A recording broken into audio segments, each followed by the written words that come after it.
नमस्कार उमेश चंद्र पाढ़ी आनंदपुर प्रेस सभापति ओडिशा न्यूज खोला कथा को स्वागतम।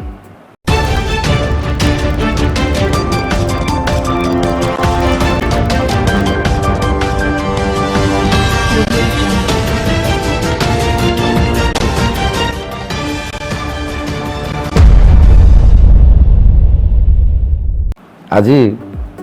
आम उपखंड चिकित्सा विषय पुंखानुपुंख भाव आलोचना करिया। बारंबार सीडीएम को एवं प्रशासनिक अधिकारी को जनाइला मध्य सुधा आनंदपुर उपखंड में रेगुलर एसडीएम एपर्यंत नियुक्त हो पारे ना जद्वारा असुविधा कौन हो ना ये से जड़े डॉक्टर थे बर्तमान सी एसडीएम अच्छा चार्ज रे बारंबार कौन विषय पचारे गले से बारंबार कहते मुझे बुझी कहीं कारण ज्ञात सारे एमती किसी सब घटना घटुची जोटा कि नॉलेज को आसुनी जेहेतु से जड़े इनचार्ज तेणुक प्रति से गुरुत्व रखा जाऊनी बोली मु अनुभव करुच्ची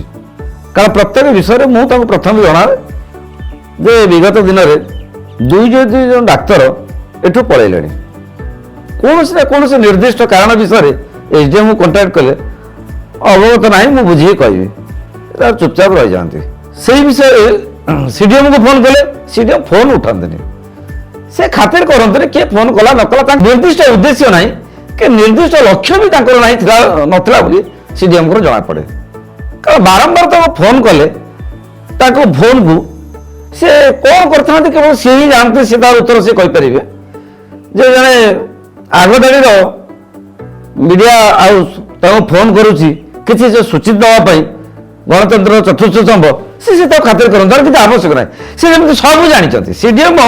सब माने स्वास्थ्य विभाग विषय कौट कौन हो सब जानते माने जो दुईटा उपखंड डाक्तर पलैले सी भी अवगत अच्छा भी निजस्व किसी अंतर्निहित कारण भी रही तो बर्तमान मु कहनी जहाँ आखटी आलोचना हो एसडीएम निकट तर भाई जड़े ये नर्सिंग होम कर प्रमोट करने डिपार्टमेंट डीएमएफ द्वारा नियुक्त डाक्तर मान से हटाइक चेष्टा कर प्रथम निकटस्थ नर्सिंग होम चिकित्सा करने अनुरोध कर मना कले सहित एमती नन कोअपरेट करवाई बाध्य होती मुझे कहूनी निकटतम चारिड़े चा खटे जहाँ आलोचना होमें लोकलोचन आने चाहूँ जे ए विषय एसडीएम को तो सी तो निश्चय भाई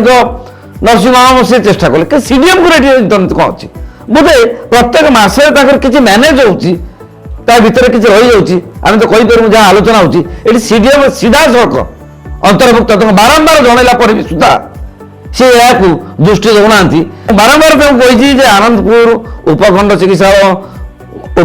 30 किलोमीटर रेडियस भीतर लोक निर्भर करती किंतु बारंबार कहला पर भी सुधा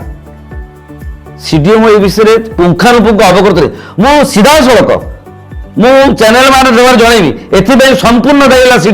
सीडीएम किसी स्तर में निश्चित भाव में एसडीएम द्वारा मैनेज होती जद्वारा कि आम कौन कथा को शुणा प्रस्तुत होती बात जन डॉक्टर भी कहते ये सीनियर डाक्तर मैंने घर बसिकी क्लिनिक देख रोगी देखती जूनियर मान को कटुंट जन सीडीएम गले तार स्विच अफ